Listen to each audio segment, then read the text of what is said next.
فلا أقسم بمواقع النجوم وإنه لقسم لو تعلمون عظيم إنه لقرآن كريم في كتاب مكنون لا يمسه إلا المطهرون تنزيل من رب العالمين.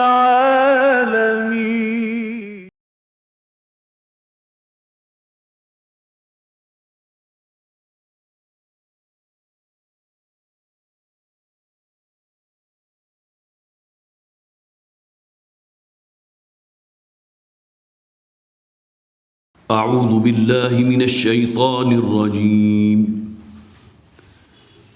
بسم الله الرحمن الرحيم. وإن من شيعته لإبراهيم إذ جاء ربه بقلب سليم إذ قال لأبيه وقومه ماذا تعبدون أئفكا آلهة دون الله تريدون فما ظنكم برب العالمين فنظر نظرة في النجوم فقال إني سقيم فتولوا عنه مدبرين فراغ إلى آلهتهم فقال ألا تأكلون ما لكم لا تنطقون فراغ عليهم ضربا باليمين فأقبلوا إليه يزفون قال أتعبدون ما تنحتون والله خلقكم وما تعملون قالوا ابنوا له بنيانا فألقوه في الجحيم فأرادوا به كيدا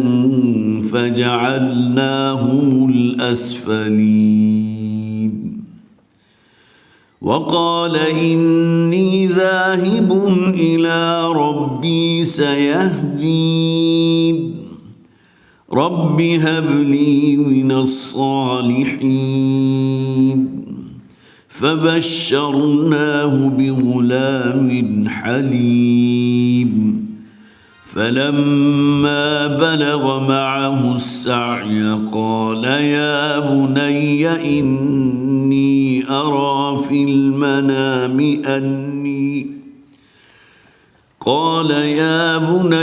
إني أرى في المنام أني أذبحك فانظر ماذا ترى قال يا أبت افعل ما تؤمر ستجدني إن شاء الله من الصابرين فلما أسلما وتله للجبين وناديناه أن يا إبراهيم قد صدقت الرؤيا إنا كذلك نجزي المحسنين إن هذا لهو البلاء المبين وفديناه بذبح عظيم وتركنا عليه في الآخرين سلام على إبراهيم كذلك نجزي المحسنين إنه من عبادنا المؤمنين صدق الله العظيم رب اشرح لي صدري ويسر لي أمري واحلل عقدة من لساني يفقهوا قولي اللهم ألهمنا رشدنا وأعذنا من شرور أنفسنا آمین یا رب العالمین۔ سورہ صافات ہمارے زیر درس ہے۔ اس کا دوسرا رکوع خاصا طویل تھا، جس میں مکی صورتوں کے جو اوصاف ہیں، توحید کا بیان ہے، انذار آخرت ہے، اس کے علاوہ منطقی اور آفاقی دلائل جو مکی صورتوں کا خاصہ ہے، بڑی تفصیل سے اس ایک رکوع میں ہم نے پڑھے۔ پھر تیسرے رکوع کا جو آغاز ہوا تھا تو اس میں آغاز حضرت نوح علیہ السلام کے ذکر سے۔ مکی صورتوں میں جہاں بھی انباء الرسل ہیں یا قصص النبیین ہیں، ان میں اگر آپ غور کریں گے تو اکثر و بیشتر انبیاء یا رسولوں کا جو ذکر شروع ہوتا ہے تو آغاز حضرت نوح علیہ السلام سے ہوتا ہے۔ یہاں ذکر ہے حضرت نوح سے پہلے حضرت آدم کا۔ حضرت آدم اور حضرت نوح علیہ السلام کے درمیان کتنا دورانیہ ہے، کتنا وقفہ، اس کے بارے میں کچھ نہیں کہا جا سکتا، لیکن جو کچھ اندازے اور قیاس آرائیاں کی گئی ہیں تو محسوس ہوتا ہے تقریباً 3 سے 4 ہزار برس کا فصل ہے۔ اس دوران کتنے نبی اور رسول آئے، قرآن حکیم اس کی وضاحت نہیں کرتا۔ صرف اگر ذکر ملتا ہے تو حضرت ادریس علیہ السلام کا ذکر ملتا ہے، جس کے بارے میں ہمارے ہاں یہ بات مختلف روایات کی روشنیوں میں تقریباً طے ہے کہ حضرت ادریس کا جو زمانہ تھا وہ حضرت آدم اور حضرت نوح علیہ السلام کے درمیان میں کہیں تھا۔ اس کے بعد اکثر و بیشتر جیسا کہ میں نے عرض کیا کہ مکی صورتوں میں جو تذکرہ شروع ہوتا ہے تو سب سے پہلے حضرت نوح علیہ السلام کا ذکر، جن کے بارے میں میں نے پچھلی مرتبہ بھی عرض کیا تھا کہ انہیں آدم ثانی اسی لیے کہتے ہیں، یا تو حضرت آدم سے جو نسل پھیلی ہے حضرت نوح علیہ السلام تک، اور پھر حضرت نوح سے جو آگے نسل پھیلی ہے جس کے ہم فرد ہے تو وہ ان کے 3 بیٹوں سے پھیلی۔ تفصیل سے میں پچھلی مرتبہ ذکر کر چکا، لہٰذا اس کا کوئی اعادہ نہیں کر رہا۔ چند آیات تھیں جو حضرت نوح علیہ السلام کے ذکر پر تھی، اگرچہ آپ کو معلوم ہے قرآن حکیم میں ایک مکمل سورت موجود ہے، سورہ نوح، 2 رکوعوں پر مشتمل۔ اس کے علاوہ بھی تذکرہ حضرت نوح علیہ السلام کے بہت سی صورتوں میں، خاص طور پر مکی صورتوں میں آپ کو ملتا ہے۔ اس کے بعد ذرا تفصیل سے جو ذکر آ رہا ہے وہ حضرت ابراہیم علیہ السلام کا ہے۔ حضرت ابراہیم علیہ السلام کی شخصیت کے بارے میں بارہا یہ باتیں آپ تک پہنچ بھی چکی ہیں، ان کو پھر دوبارہ ریوائز کرنا بھی میں سمجھتا ہوں کہ گویا کہ تقاضا ہے کہ یہ چیزیں ہماری ذہن نشین رہنی چاہیے کہ حضرت ابراہیم علیہ السلام کی شخصیت وہ ہے کہ جن کو اون کرتے ہیں یہود اور نصارہ دونوں۔ ہمارے تو جد امجد ہیں ہی، قرآن حکیم میں حضرت ابراہیم علیہ السلام کا ذکر 72 مقامات پر ہے۔ گویا کہ لفظ ابراہیم جو استعمال ہوا قرآن حکیم میں آج خاص طور پر تیاری کرتے ہوئے جو معجم ہے اس کو دیکھ رہا تھا تو اس میں نے گنتی کی تو 72 مرتبہ حضرت ابراہیم علیہ السلام کا نام قرآن میں استعمال ہوا مختلف مقامات پر۔ اور آپ یوں کہہ سکتے ہیں کہ قرآن حکیم میں حضرت موسیٰ علیہ السلام کے بعد جو سب سے بڑھ کر ذکر ہے، جو آیات نازل ہوئی ہیں، وہ حضرت ابراہیم علیہ السلام کے بارے میں۔ فوری طور پر میرے ذہن میں یہ بھی خیال ہے کہ حضرت موسیٰ علیہ السلام کا یہ لفظ موسیٰ جو ہے قرآن میں کتنی مرتبہ استعمال ہوا، تو 72 کو اگر آپ 2 سے ملٹیپلائی کریں گے تو ایگزیکٹ 144 مرتبہ گویا کہ حضرت ابراہیم علیہ السلام کا نام قرآن میں 72 مرتبہ استعمال ہوا، حضرت موسیٰ علیہ السلام کا 144 مرتبہ۔ تو اس سے بھی معلوم ہوتا ہے ظاہر ہے ریپیٹڈلی مختلف صورتوں کے اندر اگر تذکرہ ملتا ہے حضرت موسیٰ علیہ السلام کا، حضرت ابراہیم علیہ السلام کا، تو یہ دونوں شخصیتیں بڑی عظیم شخصیتیں ہیں۔ فرمایا وَإِنَّ مِن شِيعَتِهِ لَإِبْرَاهِيمَ۔ ایک بات اور نوٹ کر لیجیے، حضرت ابراہیم علیہ السلام کا اصل وطن جو تھا وہ عراق تھا، اور عراق کا بھی جو اس وقت کیپٹل تھا بابل، جسے بیبلونیا بھی کہتے ہیں، وہاں پیدائش ہوئی حضرت ابراہیم علیہ السلام کی۔ اس کے بعد وہ ہجرت فرما کر جو تشریف لائے ہیں تو فلسطین کا علاقہ بھی گزرا ہے، پھر یہ کہ پھر مکے میں آ کر آباد ہوئے۔ ان کی ایک اہلیہ جو حضرت ہاجرہ تھی علیہ السلام، ان کے بطن سے حضرت اسماعیل علیہ السلام کی ولادت ہوئی جو خالص ارض مکہ، اور وہی وہ حج کی عبادت بھی ہے۔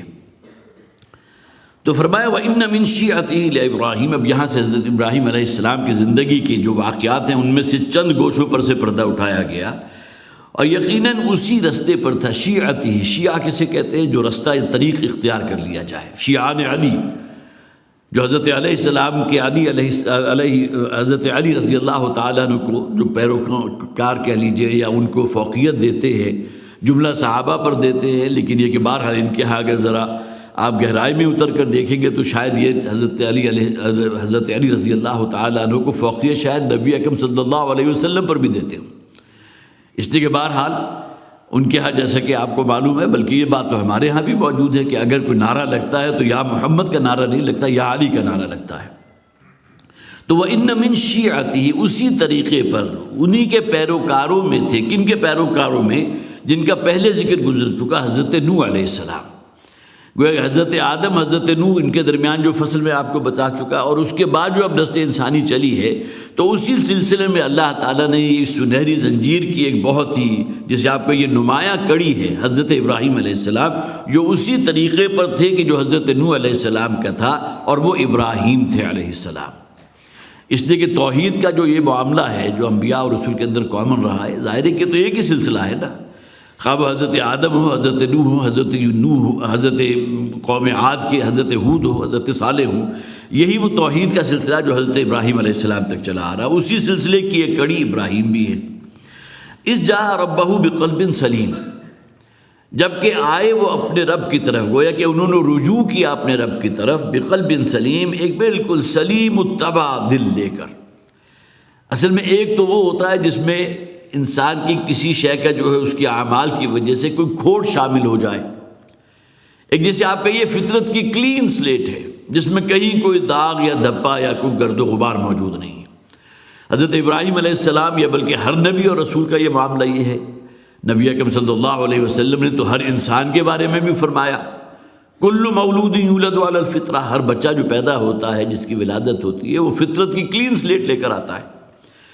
یہ تو اس کے آباء و اجداد ہے، وہ ماحول جو اسے میسر آیا اس کی وجہ سے داغ دھبے اس میں پڑنے لگے، اور فطرت کا وہ جسے آپ کہیے کہ بالکل جو کلین سلیٹ تھی اس کے اندر جو ہے داغدار ہو گیا، وہ بات دوسری ہے۔ لیکن یہ کہ انسان کا ہر بچہ جو پیدا ہوتا ہے فطرت کی کلین سلیٹ لے کر آتا ہے۔ اس جا ربہ بقلب سلیم، اب اس کا پورا ذکر جو ہے قرآن میں اور مقامات پر بھی ہے، اس لیے کہ شعور کی آنکھ کھولی تھی تو اس گھرانے میں کہ جہاں شرک کے گھٹاٹوپ اندھیرے تھے۔ حضرت ابراہیم علیہ السلام اس قوم میں پیدا ہوا جو ستارہ پرست قوم تھی، پھر ان کے والد جو آزر ہیں، جن کا نام بھی قرآن میں موجود ہے، وہ بت تراش بھی تھے، بت فروش بھی تھے، اپنے ہاتھوں سے بتوں کو تراشتے تھے، اور پھر یہ کہ ان کو بیچا کرتے تھے، اور وہ جا کر اپنے استھانوں کے اندر اپنے جو بھی ان کے عبادت خانے ہوتے تھے وہاں جا کر استادہ کر دیا کرتے تھے۔ تو اس قال لأبیہ وقومہ ماذا تعبدون، جبکہ حضرت ابراہیم علیہ السلام نے اپنے والد اور اپنی قوم سے کہا کہ یہ کیا تم پوجتے ہو، ماذا تعبدون، کن چیزوں کو تم پرستش کرتے ہو، کن کو پوجتے ہو، کن کو تم نے اپنا خدا بنا رکھا ہے۔ اب یہاں دیکھیے جو دعوت کی بات ہے اس کا آغاز اب کے اپنے گھر سے ہوگا، چیریٹی بگنز ایٹ ہوم۔ حضرت ابراہیم علیہ السلام کو جب اللہ تعالیٰ نے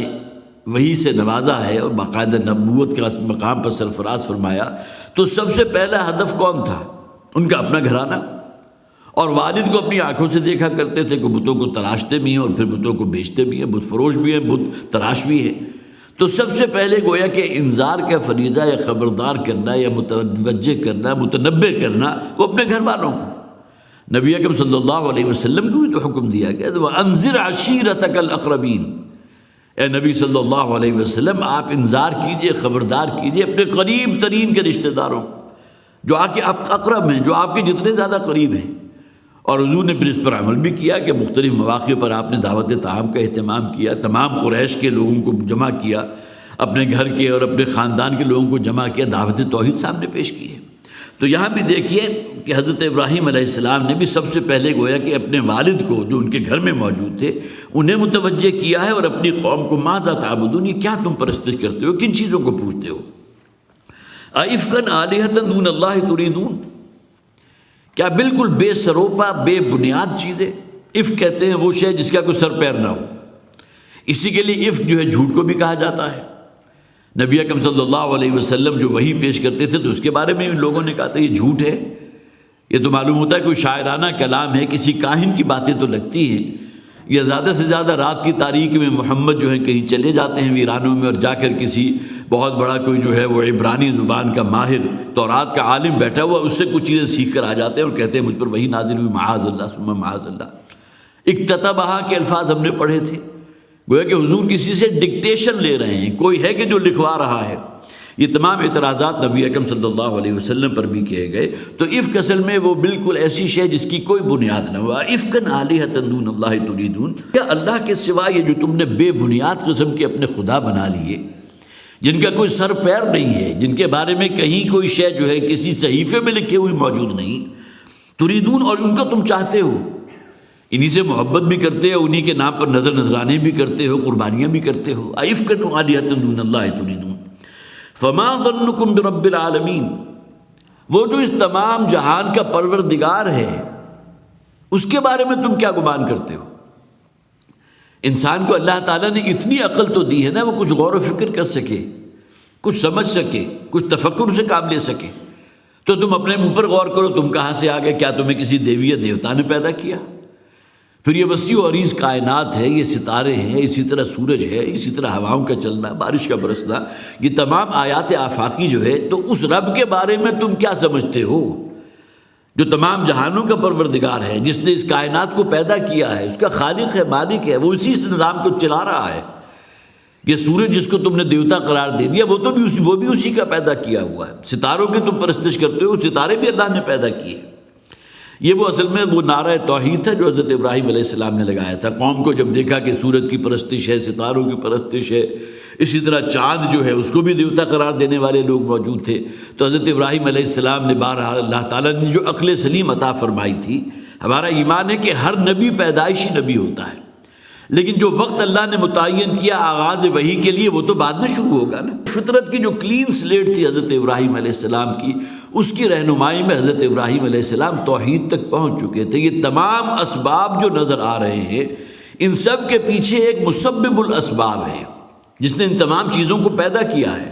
میرا رب تو وہ ہے، انی وجہت وجہی للذی فطر السماوات والارض حنیفا، میں تو بالکل یکسو ہو چکا ہوں۔ اس لیے کہ چاند جو ہے وہ بھی غروب ہو جاتا ہے، چاند کبھی چھوٹا ہوتا ہے، بڑھ جاتا ہے، پھر کم ہونے لگتا ہے، سورج جو ہے غروب ہو جاتا ہے۔ تو ایسی شے کہ جس کے اندر یہ اتار چڑھاؤ آتا ہو، جو غروب ہو جاتی ہے، وہ میرا رب تو نہیں ہو سکتے۔ تو انی وجہت وجہی للذی فطر السماوات والارض حنیفا، اب میں تو اپنے آپ کو یکسو کر رہا ہوں، میں نے تو اپنا رخ کر لیا اس ذات کی طرف جس نے اس کائنات، اس زمین و آسمان کو پیدا فرمایا۔ تو فما ظنکم برب العالمین، تو اس رب کے بارے میں تم کیا سمجھتے ہو، کیا گمان ہے، کیا تمہارا ایمان ہے، کیا عقیدہ ہے تمہارا؟ اب یہ دیکھیے اس کے بعد بڑا فصل ہے، جیسا کہ میں نے اس سے پہلے بھی عرض کیا تھا کہ قرآن میں ایسا نہیں ہوا کہ کسی ایک نبی یا رسول کا ذکر شروع ہو اور وہ آغاز اختتام تک جو ہے وہی ذکر چلتا چلا جائے، بلکہ قرآن کے صفحات کے اندر ان کی زندگی کے جو مختلف، جسے آپ کہیے کہ واقعات ہیں، جو مختلف ادوار ہیں، وہ مختلف جگہوں پر آپ کو ملیں گے۔ اب یہاں بہت بڑا ایریا جو ہے وہ چھوڑ دیا گیا، فَنَظَرَ نَظْرَةً فِي النُّجُومِ، اور پھر بالآخر وہ مرحلہ آ گیا کہ جس کا حضرت ابراہیم علیہ السلام کو انتظار تھا۔ اس سے کہ بہرحال پلاننگ تو ہر شخص کرتا ہے نا، قوم ٹس سے مس ہونے کو تیار نہیں، ہر طریقے سے سمجھا کر دیکھ لیا، کوشش کر لی پوری۔ اب یہ ہے کہ باپ نے جو ہے وہ بھی گھر سے نکال دیا اور کہا میری نگاہوں کے سامنے دفع ہو جاؤ، اور پھر یہ کہ اگر تم اس وعظ و نصیحت سے باز نہ آئے تو میں تمہیں رجم کر دوں گا، پتھر مار مار کر ہلاک کر دوں گا۔ سورہ مریم کے اندر وہ الفاظ ہم نے پڑھے تھے۔ تو پھر سلام علیک ساستغفر لک ربی انہ کان بی حفیہ، تو حضرت ابراہیم علیہ السلام اپنے والد کو سلام کہتے ہوئے گھر سے نکل گئے۔ سب کچھ ہوا ہے، لیکن یہ کہ کسی ایسے موقع کی تلاش میں تھے کہ انہیں موقع اللہ تعالیٰ فراہم کرے، تو انہیں متوجہ کرنے کے لیے جو ان کی پلاننگ تھی، جو اب آگے آ رہی ہے، اور جس کا بڑی تفصیل سے ذکر ملے گا سورہ انبیاء کی، وہ آیات بھی میں نے خاص طور پر نوٹ کی تھی، صرف اس کا ہم ترجمہ پڑھ لیں گے۔ فَنَظَرَ نَظْرَةً فِي النُّجُومِ، اب معلوم ہوتا ہے کہ وہ وقت آ گیا، وہ کوئی جشن نوروز تھا یا کوئی بہت بڑا تہوار تھا جس میں پوری بستی جو ہے وہ خالی ہو کر کہیں سمندر کے کنارے چلی جاتی تھی، کوئی پوجا پاٹ کرتے ہوں گے۔ تو یہ اسی وقت کے متلاشی تھے کہ کوئی ایسا موقع ملے تو میں ان کے اس بت خانے میں داخل ہو کر ان کے تمام بتوں کو چکنا چور کر دوں، اور یہ موقع آ گیا۔ تو اس موقع پر جب قوم کے لوگوں نے یا ان کے گھر والوں نے کہا کہ اب ہم نکل رہے ہیں پوجا پاٹ کے لیے، تم بھی ہمارے ساتھ چلو،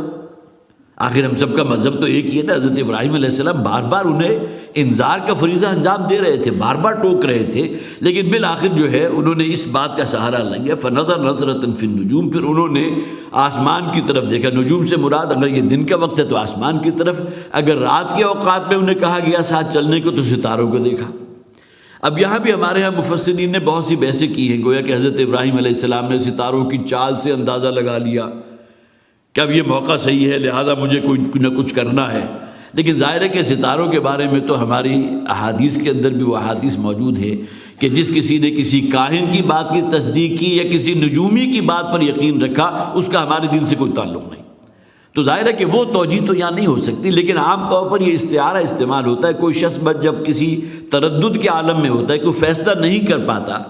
قوم والے زور لگا رہے ہیں چلو ہمارے ساتھ جشن نوروز کے موقع کی اس ایونٹ کے لیے، لیکن وہ متردد ہیں، بین ہیں، لہذا وہ سوچنے کا جو ایک دورانیہ ہوتا ہے اس میں انسان خلا میں گھورتا ہے یا آسمان کی طرف دیکھتا ہے، گویا کہ کچھ سوچ رہا ہو، کچھ اللہ کی طرف سے کسی ہدایت کا منتظر ہو۔ تو فنظر نظرۃ فی النجوم، تو انہوں نے ستاروں کو ایک نظر سے دیکھا، فقال انی سقیم، اور اس کے بعد بالآخر انہوں نے کہا کہ میں ذرا کچھ وہ بیمار ہوں۔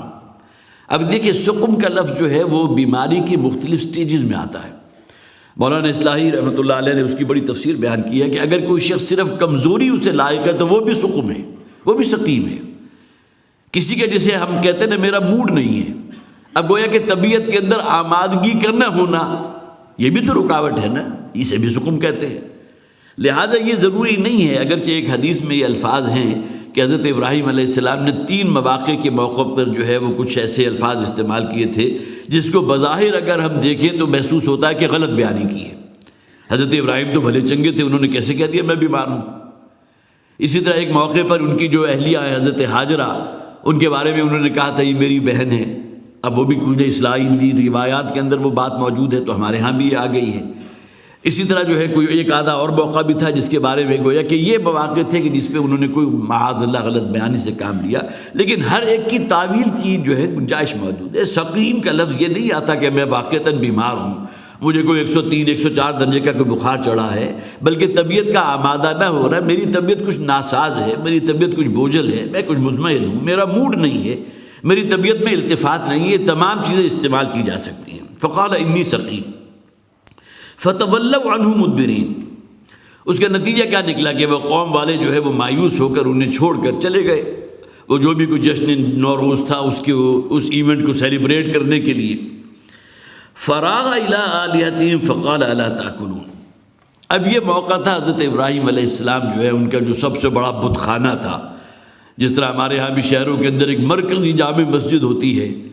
اس طرح وہ جو بڑا شہر تھا بابل کا، وہاں بیبیلونیا کے اندر بھی کوئی بہت بڑا ایک بت خانہ موجود تھا، تو اس میں وہ چلے گئے۔ فراغ الی آلہتہم، اور جا گھسے ان کے معبودوں میں،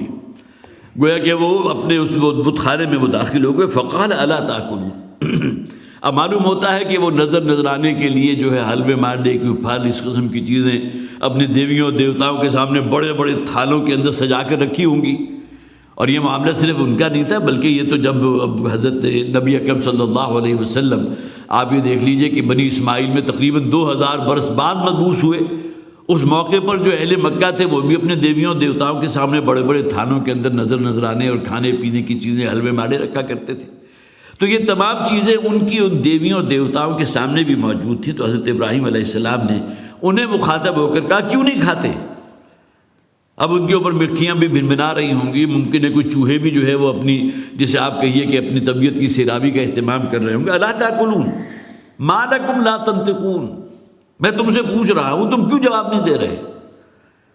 اب ہر بت جو ہے اپنی جگہ مکمل مجسمہ تھا، اس کی آنکھیں بھی تھیں، ان کے ناک بھی تھے، ہونٹ بھی تھے، گفتگو نہیں کر سکتے، ہاتھ بھی تھے کسی شے کو پکڑ لیں یا اپنی مدافعت ہی کر سکے۔ اب یہ تمام چیزیں ایسی نہیں ہیں کہ حضرت ابراہیم علیہ السلام کو اس موقع پر پتہ چلا، انہیں خوب معلوم تھا، لیکن یہ کہ وہ جو ایک کیفیت ہے نا اس کو یہاں بیان کیا جا رہا ہے۔ کیوں کھا پی نہیں رہے؟ یہ تمہارے سامنے سب کچھ پڑا ہے، اور کیوں تم گفتگو نہیں کرتے؟ کیوں میرے سوالوں کا جواب نہیں دے رہے؟ فراغ علیہم ضربا بالیمین، اور پھر حضرت ابراہیم علیہ السلام نے اپنے داہنے ہاتھ سے، یہاں مراد کیا ہے؟ خوب طاقتور بازو کو استعمال کرتے ہوئے، دایاں ہاتھ جو ہے وہ طاقت کی علامت ہوتا ہے نا، تو پوری طاقت کے ساتھ جو ان کو چکنا چور کرنا شروع کر دیا اور ان کے اندر گھس گئے، اور جتنی بھی دیویاں دیوتا تھیں، کسی کا سر جو ہے اس کے تن سے جدا ہو گیا، کسی کا بازو کٹ گیا، کسی کی ٹانگ کٹ گئی، کسی کا جو ہے وہ چہرہ بالکل جو ہے مسخ ہو گیا، یہ تمام چیزیں مراد ہیں۔ ضرباً بالیمین، پوری قوت کے ساتھ جو ہے وہ ضرب لگائی ان کے اوپر، ان کے بتوں پر۔ فاقبلوا الیہ یزفون، اور اب یہ قوم والے جب واپس آئے ہیں اور آ کر انہوں نے اب درمیان میں قرآن جو ہے بہت سی چیزیں چھوڑ رہا ہے، فل ان دا بلینکس ہیں، یہ ہمیں خود کرنے چاہیے۔ اب ان کے اوپر جو کیفیت طاری ہوئی گی اس کو آپ خوب اچھی طرح جو ہے محسوس کر سکتے ہیں۔ ان کی وہ دیویاں اور دیوتا جو ان کے معبود تھے، جو ان کے نزدیک خدا کا درجہ رکھتے تھے، سیکرڈ، انتہائی مقدس، اور ان کا یہ حشر کوئی بھی سلامت نہیں، کسی کا بازو جدا ہے، کسی کی ٹانگ کٹی ہوئی ہے، کسی کی ناک کٹی ہوئی ہے، کسی کا سر اس کے دھڑ کے اوپر نہیں ہے۔ یہ تمام پورا نقشہ دیکھ کر جو ان کے اوپر ایک گھبراہٹ اور جس قسم کے جو احساسات ہوں گے آپ اس کو خوب اچھی طرح محسوس کر سکتے ہیں۔ خاص طور پر یہ تو تعصب ہوتا ہے، اپنے باطل دین یا باطل نظریے کے لیے جو تعصب ہوتا ہے وہ بھی بہت پورٹنٹ ہوتا ہے۔ فاقبلوا الیہ یزفون، پھر لوگ ان کے اوپر چڑھ دوڑے، اور گویا کہ فوراً ہی معلوم ہو گیا کہ ہماری اس بستی میں ایک رہتا ہے دیوانہ نوجوان کہ جو بار بار ہمارے ٹوکتا تھا، ہمیں کہا کرتا تھا کہ یہ تمہارے جو ہے یہ معبود یہ کچھ نہیں کر سکتے، اصل میں تو رب وہ ہے جس نے زمین و آسمان کو پیدا کیا ہے۔ لہذا فوراً متوجہ ہوئے اس طرف، اور حضرت ابراہیم علیہ السلام کی کو گویا کہ ہرکارے دوڑائے کہ پکڑ کر لاؤ اس کو۔ اب میں نے سورہ انبیاء کا ذکر کیا تھا، یہاں بھی خاص طور پر ان آیات کو نوٹ کر لیجیے، تیزی سے ہم صرف ترجمہ کریں گے تاکہ جو فل ان دا بلینکس ہے یہاں پورے ہو جائیں۔ حضرت ابراہیم علیہ السلام فرماتے ہیں وَتَاللَّهِ لَأَكِيدَنَّ أَصْنَامَكُمْ بَعْدَ أَن تُوَلُّوا مُدْبِرِينَ۔ حضرت ابراہیم علیہ السلام نے ایک قسم کھا لی کہ میں تمہارے ان بتوں کو چکنا چور کر دوں گا۔ اب یہ قسم ان لوگوں کے سامنے نہیں کھائی، یہ اپنے دل میں ایک عہد کر لیا، یہ بھی تو قسم ہے نا، ارادہ کر لیا پختہ عزم کے ساتھ، اس بات پر قسم کھا لی کہ میں اب ان کے ان بتوں کو نہیں چھوڑوں گا۔ فَجَعَلَهُمْ جُزَازًا إِلَّا كَبِيرًا لَهُمْ، اور پھر ان سب کو ٹکڑے ٹکڑے کر ڈالا، جزازن الا کبیر لہم، وہاں دیکھیے یہ الفاظ نہیں ہیں، یہاں فل ان دا بلینکس ہو گئے، جو سب سے بڑا ان کا دیوتا تھا اس کو چھوڑ دیا، لعلہم الیہ یرجعون، اس لیے کہ تاکہ لوگ جب آئیں اور ان سے رجوع کریں، یا یہ کہ یہ انہیں متوجہ کریں گے تمہارا یہ اصل سب سے بڑا خدا جو ہے یہ تو صحیح سالم ہے نا، یہ بھی اپنے ان چھوٹے خداؤں کو نہیں بچا سکا۔ اور پھر یہ کہ اگر تمہیں پوچھنا ہے کہ یہ معاملہ کس نے کیا تمہارے ان چھوٹے خداؤں کے ساتھ، تو اس سے پوچھو، یہ جو سب سے بڑا مہادیو کھڑا کیا ہوا ہے تم نے۔ اور لہٰذا یہاں فرمایا اللہ کبیر اللہ، جو سب سے بڑا ان میں سے تھا اس کو کچھ نہیں کہا۔ یہ بھی گویا کہ ان کی ایک پلاننگ اور ذہانت تھی کہ جب قوم آئے گی اور آ کر پوچھے کہ کس نے یہ کام کیا، تو میں ان سے کہوں گا کہ اس سے پوچھو جو سب سے بڑا کھڑا ہے، یہ تو صحیح سالم ہے نا، یہ تمہیں جواب دے دے گا۔ قالوا من فعل هذا بآلهتنا انه لمن الظالمین، تو قوم نے کہا کہ کس نے یہ معاملہ کیا ہے ہمارے ان معبود و خداؤں کے ساتھ، یقیناً وہ بہت ہی ظالم شخص ہے۔ قالوا سمعنا فتى يذكرهم يقال له ابراہیم، تو انہوں نے کہا کہ ہاں ایک نوجوان ہے جس کے بارے میں ہم سنا ہے، جس کا نام ابراہیم ہے، وہ کچھ کہا کرتا تھا ہمارے ان دیویوں اور دیوتاؤں کے بارے میں۔ قالوا فاتوا به على اعین الناس لعلهم يشهدون، اور پھر کہا گیا کہ لے آؤ اس کو پکڑ کر لوگوں کے سامنے، على رؤوس الاشهاد، اب جو ہم اس کے ساتھ معاملہ کریں گے اور پھر وہ ہوں گے کہ لعلهم يشهدون، اور پھر وہ پورے سب گواہی دیں گے کہ اس کے ساتھ کیا معاملہ ہوا۔ قالوا انت فعلت هذا بآلهتنا یا ابراہیم، اس پر انہوں نے کہا ابراہیم کیا تم نے یہ کام کیا ہمارے ان بتوں کے ساتھ، انہیں چکنا چور کر دیا؟ قال بل فعله كبيرهم هذا، یہ وہ دوسری بات ہے جس کے بارے میں کہا جاتا ہے کہ یہاں غلط بیانی لی، حالانکہ غلط بیانی نہیں ہے یہ، کسی درجے میں بھی حضرت ابراہیم نے کہا اس نے کیا ہوگا، یہ ہے جو سب سے بڑا خدا تمہارا ہے، سب سے بڑا دیوتا ہے، صحیح سالم موجود ہے، اس سے پوچھو، فاسألوه، اس سے پوچھو اس نے کیا ہوگا یہ معاملہ، یا یہ کہ کم سے کم تمہیں بتا دے گا، تمہیں خبر دے دے گا کہ کس نے معاملہ کیا۔ ان کانوا ینطقون، اگر یہ کوئی گفتگو کر سکتا ہے تو جواب دے گا۔ فرجعوا الی انفسہم، اب حضرت ابراہیم علیہ السلام نے جب یہ کہا تو سب نے اپنے گریبانوں میں منہ ڈال لیا، گویا کہ گردنیں جھک گئیں، جنہیں انہوں نے اپنا خدا اور معبود قرار دے رکھا تھا، ان سے یہ پوچھنے سے بھی قاصر ہے کہ یہ معاملہ کس نے کیا۔ ان میں کوئی جان ہوتی، کوئی نطق ہوتا، کوئی قوت گویائی ہوتی تو بات کرتے نا۔ ثم نکسوا علی رؤوسہم، اور اس کے بعد ان کے سر جھک گئے، اپنے سروں کو جھکا لیا۔ لقد علمت ما هؤلاء ينطقون، اب دیکھیے یہاں ان لوگوں میں اب یہ تاب نہیں ہے کہ حضرت ابراہیم علیہ السلام کی آنکھوں میں دیکھ کر یہ بات کر سکیں، گردن جھکا کر کہا کہ تمہیں معلوم تو ہے کہ یہ گفتگو نہیں کرتے، قال افتعبدون من دون اللہ ما لا ينفعکم شیئا ولا یضرکم، تو حضرت ابراہیم نے کہا کہ کیا تم اللہ کو چھوڑ کر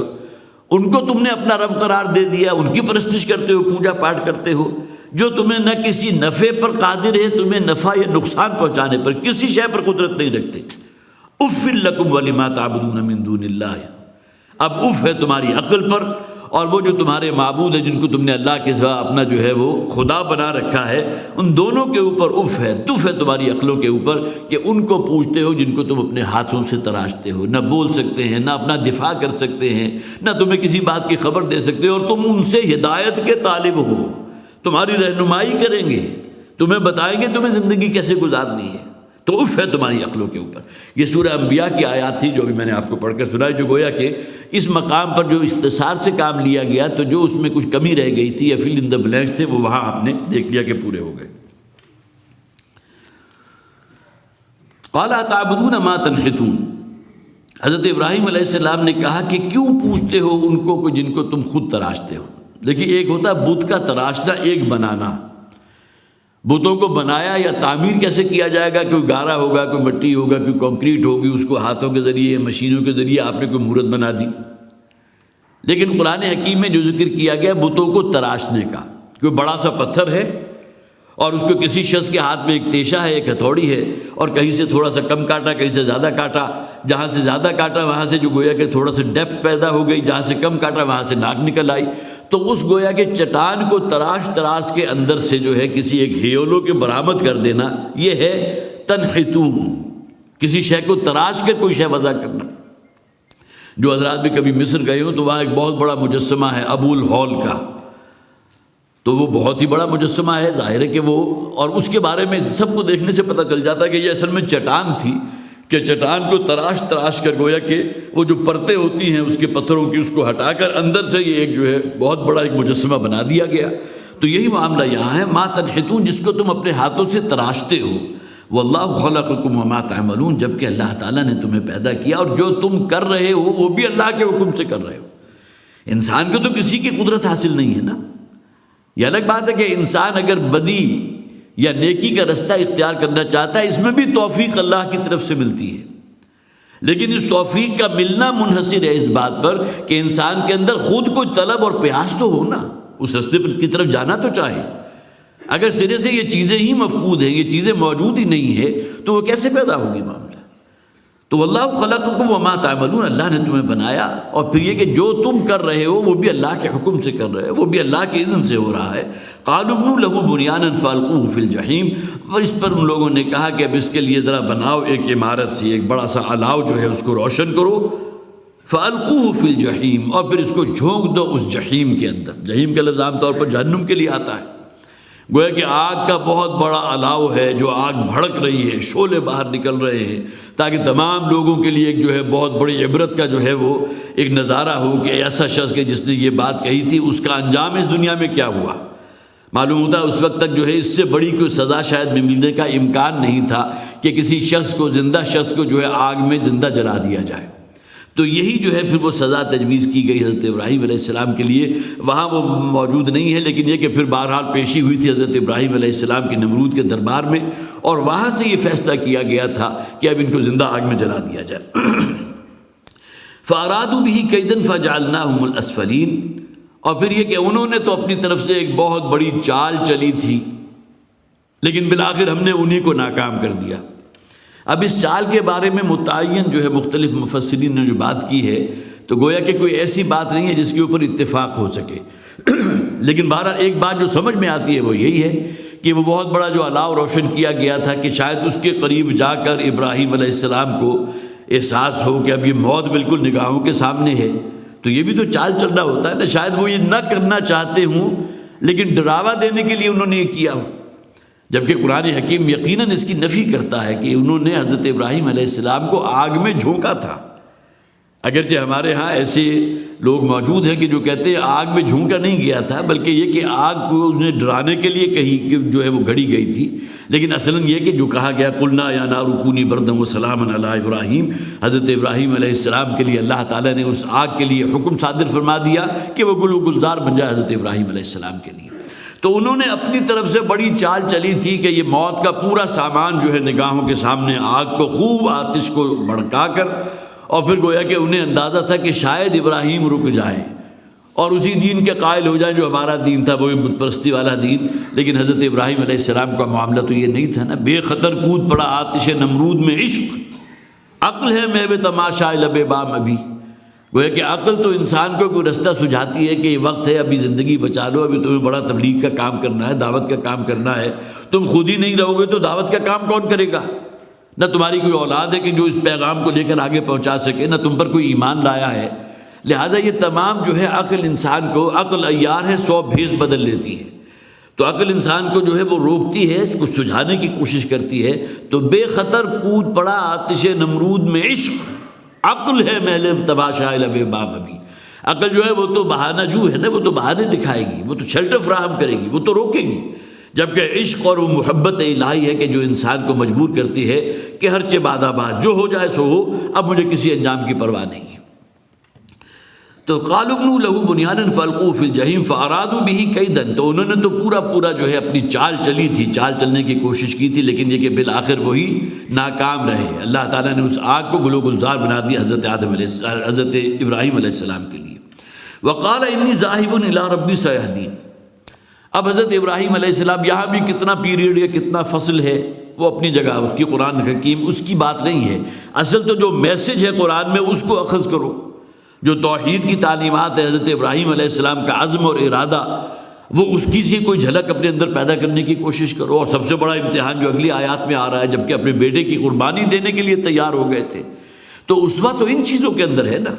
باقی واقعات کی تفصیل جو ہے، کب کیا ہوا، اس کے بعد پھر کیا ہوا، درمیان میں اگر کوئی خلا ہے تو اس کو کیسے پور کرے۔ قرآن حکیم میں جیسا کہ میں نے عرض کیا، بہت سے مقامات ہیں کہ جہاں حضرت ابراہیم علیہ السلام کا ذکر ہے، کچھ نہ کچھ پیچ آپ یہاں کا ادھر بھی لگا سکتے ہیں، اور یہ فل ان دا بلینک جو ہے بہت سہولت کے ساتھ کر سکتے ہیں۔ وقال انی ذاہب الی ربی سیہدین، اور اب انہوں نے کہا، گویا کہ اب ارادہ کر لیا۔ اب معلوم ہوتا ہے کہ یہاں ان کی اس کے اندر جو ہے کہیں کوئی رمق باقی نہیں ہے کسی توحید کو طلب کرنے کے اعتبار سے۔ اب ان دلوں میں کوئی تیل باقی نہیں رہا کہ وہاں سے کوئی شے آپ حاصل کر سکتے، بلکہ بالکل مایوس ہو کر اب اس خطے کو، ارض فلسطین کو اور عراق کو خیر بات کہہ کے اب یہ روانہ ہو رہے ہیں۔ اپنے بھتیجے، صرف ایک ہے کہ جو ان پر ایمان لائے تھے، ان کے اپنے سگے بھتیجے، ان کے بھائی کے بیٹے حضرت لوط علیہ السلام، جن کا ذکر قرآن میں بہت سے مقامات پر ہے۔ قال انی ذاہب الی ربی سیہدین، میں اب رخ اختیار کر رہا ہوں، میں اب یکسو ہوں اپنے رب کی طرف، اب میں گویا کہ ہجرت اختیار کر رہا ہوں، امید ہے مجھے میرا رب جو ہے وہ ہدایت دے گا۔ ہدایت اس اعتبار سے بھی، اب مجھے جانا کہاں ہے، ظاہر ہے پہلے سے کوئی قصد کر کے تو نہیں نکلے تھے، اپنے علاقے کو، اپنے وطن کو خیر بات کہا اور باہر نکل گئے۔ اب اللہ تعالیٰ کے ہاتھ میں گویا کہ اپنی نکیل پکڑا دی ہے کہ اب جہاں وہ چاہتا ہے مجھے لے جائے، اور پھر یہی وہ سفر تھا جو بالآخر پہنچے ہیں، اور حضرت اسماعیل علیہ السلام جو ہے وہاں ولادت ہوئی ہے، کہ وہ کہاں فلسطین کا علاقہ اور کہاں عراق کا علاقہ اور کہاں یہ جو حجاز کا علاقہ، مکہ کا علاقہ، کتنا اس کے درمیان بودھ ہے، کتنا فصل ہے۔ رب حب لی من الصالحین، معلوم ہوتا ہے کہ حضرت ابراہیم علیہ السلام کا نکاح ہو چکا تھا، اہلیہ بھی ساتھ ہیں، اس لیے کہ بعد جو ہے روایات سے معلوم ہوتا ہے کہ نکلے ہیں تو ان کی اہلیہ جو ہے حضرت ہاجرہ بھی ساتھ تھی، اور انہی کے بدن سے جو ہے پھر حضرت اسماعیل علیہ السلام کی تولد ہوئی ہے۔ تو اس وقت تک اللہ نے اولاد سے نوازا نہیں تھا، لہذا دل میں ایک جو ہے وہ، جسے آپ کہیے کہ ایک ٹیس سی تو اٹھتی تھی کہ یہ خانوادہ نبوت کے جو پیغام ہے توحید کا، اس کو آنے والی نسلوں میں، بعد کے لوگوں میں بھی پھیلنا چاہیے، بعد آنے والی نسلوں میں اس بات کو پہنچانے کے لیے اللہ تعالیٰ اگر مجھے کوئی اولاد نرینہ عطا فرما دے، کسی بیٹے سے نواز دے، تو رب حب لی من الصالحین، پروردگار مجھے ایک نیک بیٹا عطا فرما دے۔ فبشرناہ بغلام حلیم، اور پھر ہم نے انہیں خوشخبری دی ایک ایسے بیٹے کی، غلام کی، غلام لڑکے کو کہتے ہیں، حلیم، جو بڑے تحمل، بردبار، تواضع اور انکساری والا ہوگا۔ حلیم کسے کہتے ہیں؟ اللہ تعالیٰ کی بھی ذات الحلیم ہے، وہ انتہائی تحمل والی ہے، وہ جو ہے انتہائی بردبار ہے، رافت، محبت، جو تمام جو بھی الفاظ آپ استعمال کر لیں، جس ذات میں حد درجے موجود ہوں۔ دیکھیے حضرت اسحاق علیہ السلام، وہ بھی حضرت ابراہیم کے بیٹے تھے، حضرت سارہ کے بطن سے، ان کے لیے قرآن حکیم میں الفاظ کیا استعمال کرتا ہے؟ وہ بغلام علیم ہے، اس لیے کہ جو علم نبوت جو ہے وہ حضرت اسحاق سے، اب بنی اسرائیل میں جتنے سینکڑوں اور ہزاروں نبی آئے، وہ تمام کے تمام اولاد کس کی ہیں؟ حضرت اسحاق علیہ السلام کی۔ تو حضرت اسحاق کی جہاں ولادت ہوئی ہے، ان کی والدہ حضرت سارہ تھی جو ساری عمر بانجھ رہی ہیں، اور حضرت ابراہیم علیہ السلام کو جب وہ جو خوشخبری دی ہے بیٹے کی، تو حضرت ابراہیم نے بھی کہا کہ میں بھی عمر کی اس حد تک پہنچ چکا کہ جہاں اولاد کا امکان ممکن نہیں ہے، اور حضرت سارہ نے بھی کہا کہ میں بھی ساری عمر بانجھ رہی ہوں۔ تفصیل سے قرآن حکیم میں سورہ ہود کے اندر بھی ذکر موجود ہے، اسی طرح سورہ ذاریات کے اندر ذکر موجود ہے۔ فسقت وجہہا، حضرت سارہ نے اپنا چہرہ پیٹ لیا، یہ کیا بات کر رہے ہو کہ مجھے اس بڑھاکے کی عمر میں ایک بچے کو جنوں گی؟ تو یہ حضرت اسحاق علیہ السلام کی وہاں ولادت کا ذکر ہے، اور وہاں بغلام علیم کے الفاظ ہیں، وہ بیٹا جو بڑے علم والا ہوگا، گویا کہ علم نبوت جو اصل میں علم کی بنیاد ہے ان کی نسل سے آگے پھیلے گی۔ تو یہاں فرمایا فبشرناہ بغلام حلیم، اور ہم نے انہیں بشارت دی، خوشخبری دی ایک ایسے بیٹے کی جو بڑے تحمل والا ہوگا، حلیم الطبع۔ فلما بلغ معہ السعی، اب جب یہ بیٹا ان کے ساتھ وہ جو زندگی کی بھاگ دوڑ ہوتا ہے، دست و بازو بن گیا، کوئی کھیتی باڑی میں شریک ہونے لگا، یا جسے آپ کہتے ہیں کہ ان کا سہارا بن گیا۔ اب یہ عمر ہوتی ہے 13، 14، 15 سال کی، جبکہ بچہ جو ہے اب جوانی میں قدم رکھ رہا ہے، اپنے آپ مختلف امور کی انجام دہی میں اپنے والد کا ہاتھ بٹانے والا بن گیا۔ کوئی اگر والد جو ہے کھیت کو جوت رہا ہے، ہل چلا رہا ہے، تو وہ بھی اس کا سہارا بن رہا ہے۔ ذرا مشقت والا کام ہے تو بوڑھے والد سے اپنے اوپر لے لیا اور خود اس کو کرنے کے لیے تیار۔ تو بڑا پیارا انداز ہے، فلما بلغ معہ السعی، جب وہ پہنچے اس عمر کو، جب اسماعیل پہنچے اس عمر کو جو سعی و جہد والی عمر ہوتی ہے، جس میں وہ اپنے باپ کا بازو بن گئے ہیں، سہارا بن گئے ہیں، قال یا بنی انی اری فی المنام انی اذبحک، تو ایک دن حضرت ابراہیم نے کہا اے میرے بیٹے، یا بنیا، بڑا ایک میٹھا انداز ہے، اے میرے پیارے بیٹے، اور اس وقت تک تو اکلوتے بیٹے تھے نا۔ حضرت اسحاق کی پیدائش تو کہیں بعد میں ہوئی ہے، جب حضرت ابراہیم علیہ السلام کی عمر 100 سے بھی تجاوز کر گئی تو پھر حضرت اسحاق علیہ السلام کی ولادت ہوئی۔ مولانا مودودی رحمۃ اللہ علیہ نے تفہیم کے اندر جو ہے ان تمام باتوں کو جمع کیا ہے، خاص طور پر چونکہ انہوں نے بائبل کا مطالعہ بھی کیا تھا، تو اس میں نے نوٹ کیا تھا، یہ کتاب پیدائش ہے بائبل کی کہ جس کی آیت نمبر 17 سے لے کر 25 تک ہے۔ اب یہ میں اس کا خلاصہ آپ کو بیان کر رہا ہوں۔ جب ابراہیم سے ہاجرہ کے بطن سے اسماعیل پیدا ہوا کے الفاظ ہیں، تب ابراہیم 86 برس کا تھا۔ گویا کہ حضرت ابراہیم علیہ السلام کی عمر اس وقت 86 برس تھی، یہ بائبل کی، اور ہماری روایات جو ہیں وہ بھی اسی کی تائید کرتی ہے، اس کے اندر کوئی مغایرت نہیں ہے۔ تو حضرت ابراہیم علیہ السلام کی عمر 86 برس تھی، جبکہ حضرت ہاجرہ کے بطن سے حضرت اسماعیل کی ولادت ہوئی، اور خداوند نے ابراہیم سے کہا کہ تیری جو بیوی سارہ ہے، ساری لکھا ہوا ہے نام، اس سے بھی تجھے ایک بیٹا بخشوں گا، اس کا نام اسحاق رکھنا، اسحاق، جو اگلے سال اسی وقت معین پر سارہ کے بطن سے پیدا ہوگا۔ تب ابراہیم نے اپنے بیٹے اسماعیل کو اور گھر کے سب مردوں کو لیا، اور اسی روز خدا کے مطابق، حکم کے مطابق ان کا ختنہ کیا، اور ابراہیم کی عمر اس وقت 99 برس تھی جب اسماعیل کا ختنہ ہوا۔ اب یہ تمام چیزیں تورات کی جو میں آپ کو بتا رہا ہوں تفہیم القرآن میں موجود ہیں۔ اور اس کے بعد پھر جب اس کا بیٹا اسحاق پیدا ہوا، یہ بھی کتاب پیدائش ہے آیت نمبر 21 میں، تو اس وقت ابراہیم کی عمر 100 برس تھی۔ گویا کہ تورات بھی اس بات کو تسلیم کر رہی ہے کہ بالکل بڑھاپے کی اولاد تھی، اور اللہ تعالیٰ سے حضرت ابراہیم علیہ السلام نے دعائیں مانگ کر یہ بیٹا حاصل کیا تھا۔ فبشرناہ بغلام حلیم، اور پھر ہم نے انہیں بشارت دی ایک بہت ہی حلیم الطبع بیٹے کی۔ فلما بلغ معہ السعی، اور جب وہ پہنچے ان کے ساتھ گویا کہ سعی و جہد میں شریک ہونے کی عمر پر، قال یا بنی انی اری فی المنام انی اذبحک فانظر ماذا تری، تو حضرت ابراہیم علیہ السلام نے کہا اے میرے بیٹے، میں دیکھ رہا ہوں، ارا، انی رأیت فی المنام ہوتا تو اس کے معنی کیا تھا؟ میں نے دیکھا ایک رات،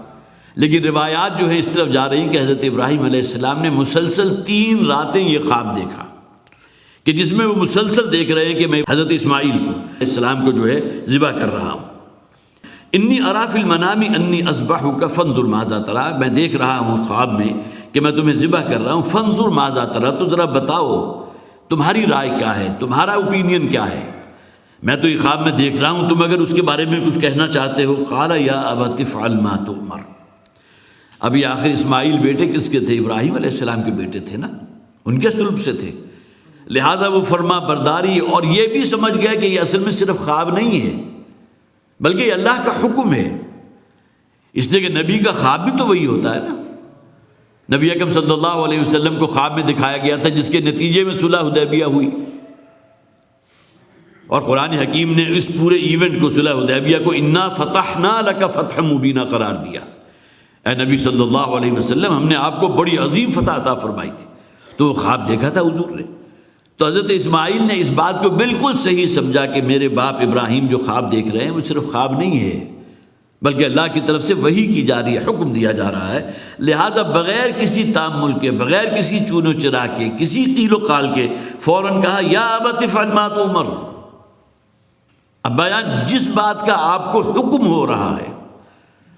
یہ نہیں کہا کہ کوئی جسے آپ کہیے کہ کس شخص کو جان عزیز نہیں ہوتی اس کی کوئی تعویل ہی کر دیتے، لیکن یہ کہ بات وہی کہ جس بات کا آپ کو حکم ہو رہا ہے فافعل ما تؤمر، جو شے آپ کو حکم کی گئی ہے آپ اس پر عمل کر گزریے۔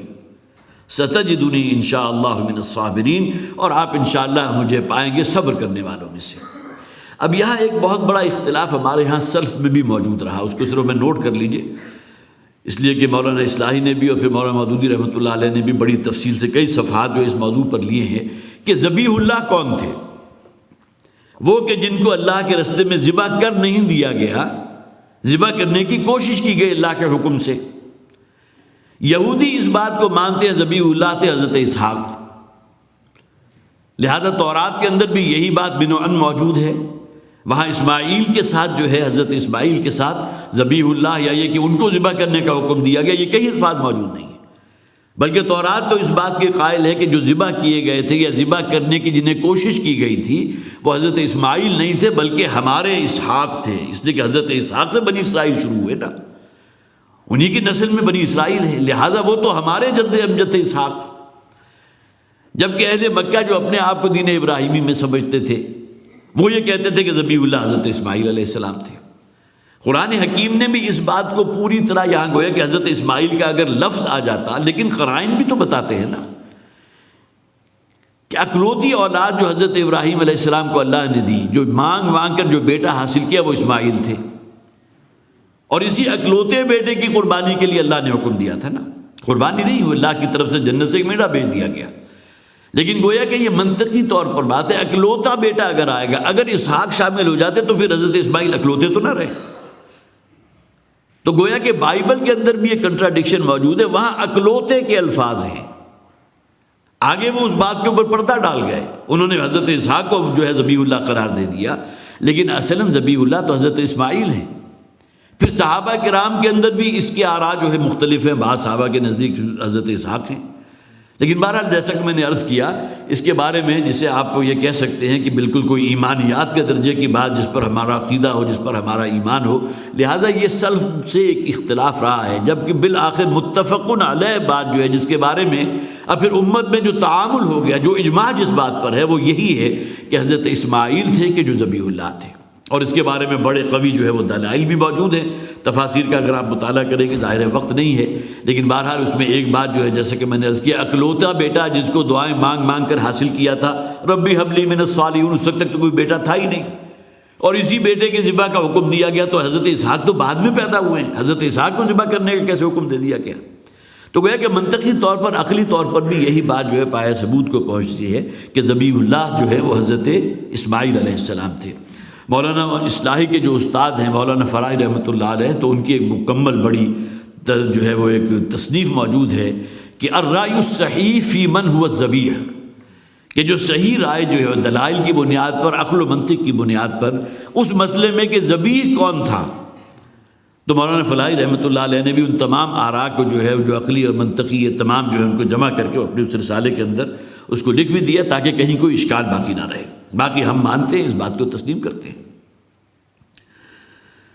تو قال یا ابت افعل ما تؤمر ستجدنی انشاءاللہ من الصابرین، ابا جان جس بات کا آپ کو حکم دیا جا رہا ہے اس پر عمل کر گزریے، آپ انشاءاللہ مجھے صبر کرنے والوں میں سے پائیں گے۔